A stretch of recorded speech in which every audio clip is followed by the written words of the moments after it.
guys, it is so windy today. I don't know if you can hear me at all. I've got my nice little hat on, trying to stay warm. Let's see what I can find. What's this I spy? Nice bit of lens of some kind. It's a good chunk, isn't it? I wonder if that's to do with a ship's lens or some kind of light. I'll have to check that out when I get back. I think my little fragment of lens probably came from a really large size lantern like this lamp from the warship HMS Natal, which was found in 2020.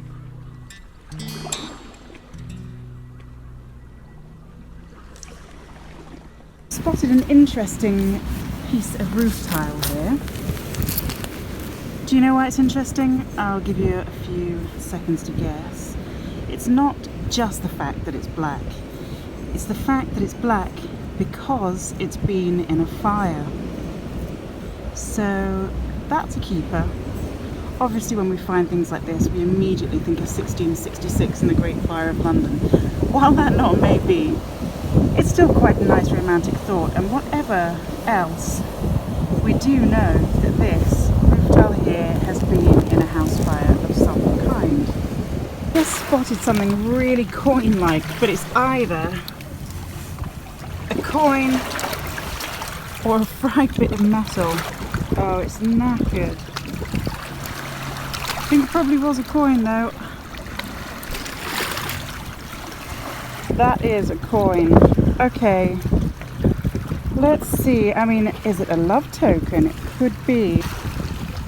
Let's see how well I can clean this up. It's oh goodness me. You can make out a bit of coin just there. Looks like a corner of a shield. I'm going to have to really be careful with this. All right.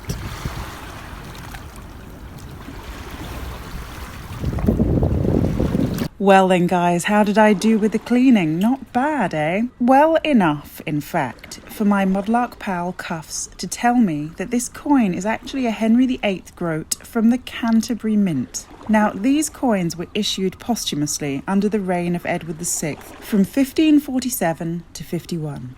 I don't need to tell you that I found much earlier coins than this one. But because it's the Tudors, because it's Henry VIII, people went wild for this coin, and I am so here for it. Cuffs, who gave me the ID, reminded me of Henry's nickname, Old Coppernose. He also told me how that nickname came about. Look carefully at the silver coin. Can you see the little green spot on it and the coppery colour slightly highlighted in some areas? This is because of coin debasement. By the end of his reign, to fund wars and save money, Henry was debasing these apparently silver coins with copper. So much so, in fact, that when they wore down, the copper would shine through. Where was the first place they'd wear down? Henry's nose, of course, and that's how Henry VIII got the nickname Old Coppernose.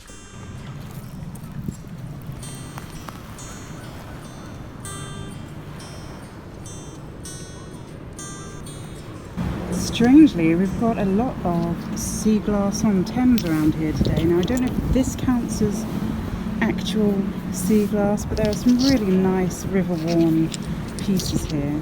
So what makes sea glass sea glass? Well, technically, river tumbled glass is known as beach glass. And while I didn't delve too far into this, I did find out that sea glass really is the stuff that is so tumbled that it has this frosted effect all over it. That's what you're really looking for. So these sharper bits, like this pressed blue glass here, this vintage glass, that doesn't quite qualify as sea glass or beach glass yet, but I'd say it's on its way there. Little spot to find now. Any clue? Okay, I've lost it as well, so it's going to be a case of me finding it. Okay, I've got it. Here we go. Ready? There. It's an engine turned piece of 18th century stoneware. This stuff is usually highly decorative, hence the engine turned bit. There we go. Very cute. Little finial teapot lid, perhaps. Charming.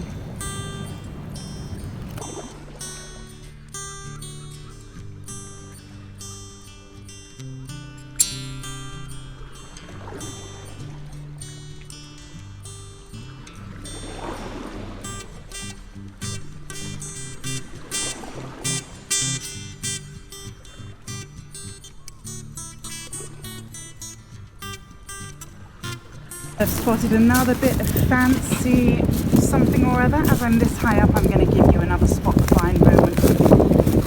Okay, here we go. There we go. Some English white stoneware with this lovely pattern on here.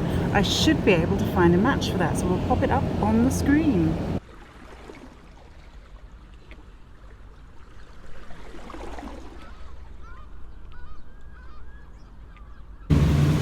Time and time again you'll hear me say, well, you might not, but my partner hears me say, especially when I don't find anything, if it's there, I will find it. I think luck is shining down upon me because I've just spotted something beautiful.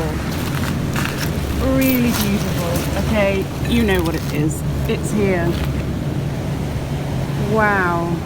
It's a piece of Delftware tile, but it's absolutely stunning. Look how detailed that is. And there's a man, I think he's in a Dutch hat, I think, working away there. And there's someone else just behind him, but this, blimey, heavens to Betsy, I absolutely love it. It's gorgeous. All right, let's see what I can find out about that. Now, I've got to say, all thanks to Mark Soden for the identification of this one. He's got the Book of Legends, and that is tin glazed tiles from London, which I am still needing to get a copy of. So thanks, Mark, for the ID.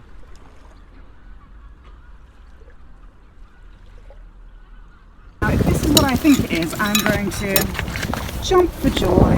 Let's have a look. Yep, there we go. That is what's called a ship's dog bone. That is really cool. Now I'm going to speak to Monica about preserving this because it's wood, it's going to dry out, and ooh, I want to look after it properly. You can see now how quickly this dog bone is drying out, and I want to protect it as much as I possibly can because I don't like the look of that little split there. So I've got in touch with Monica, and I will find out very soon what to do as soon as I get it home. Why am I so excited about this bit of wood? Well, it's because it had a really practical use. It's known as a dog bone because of its shape, and it was used in sailing history for a number of reasons, but mainly to do with rigging. Now, Tylaska, who still make dog bones, and they're on the screen now, say this: the dog bone is a very convenient way for attaching the halyard line to the headboard. And they also say it works well for jib and spin sheets, outhauls, the connection of soft loops. Now, that doesn't really make too much sense to me because I don't know much about sailing, but there you go. They have a number of uses. They can be used to attach different lines together via grommets or deck fittings. And this one would have come from a ship probably 18th, 19th century. So it's just a little nugget of maritime history that I love. There we go. Haven't had one of these in ages. Sweet little button. Let's see. Oh, nice. Okay, that is nice.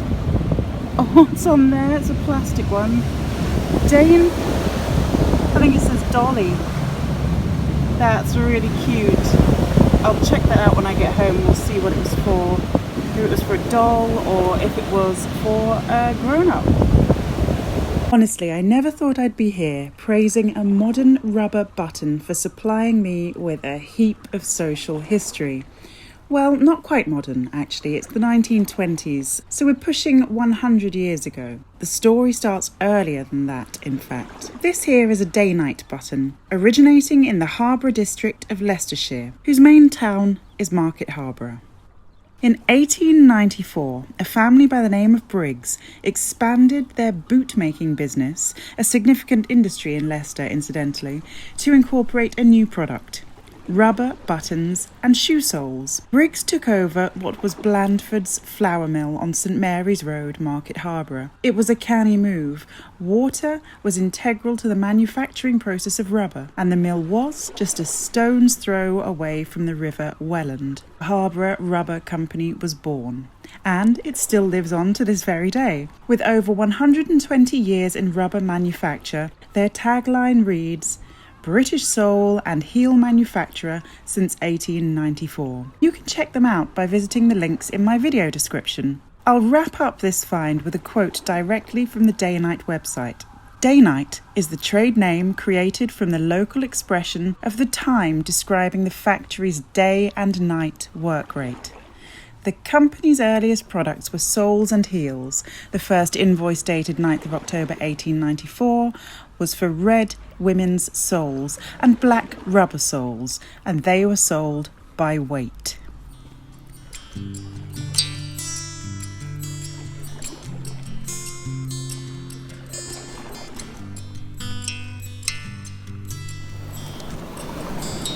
Oh, that's a dainty piece. Looks like it was a man in a boat, perhaps. Nice bit of chinoiserie, I think. It is perhaps 18th century export. I'm always a bit unsure on these because we did produce our own soft paste and hard paste porcelain which mimicked these. I think the blue is more vibrant when it's a genuine piece of hand painted Chinese export. But there we go, I will check that out.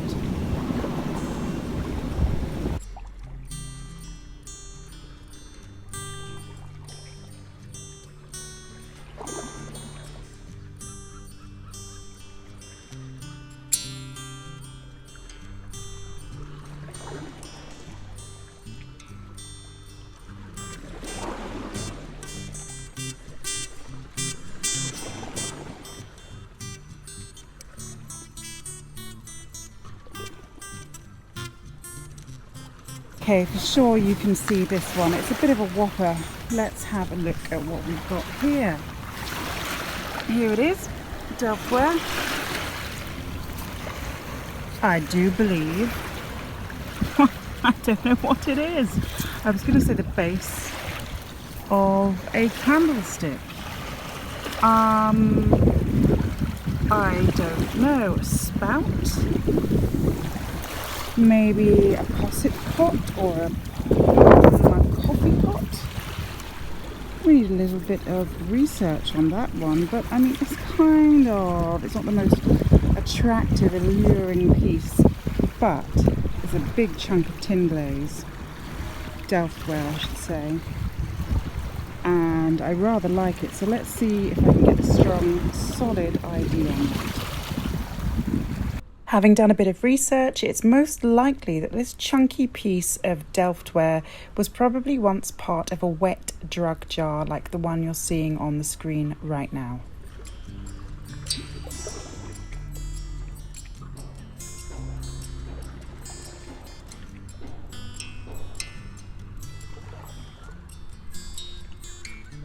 Right guys, I don't know if you can hear me, it's filthy weather season again. I am being booted off. Oh my goodness me though, what fantastic finds.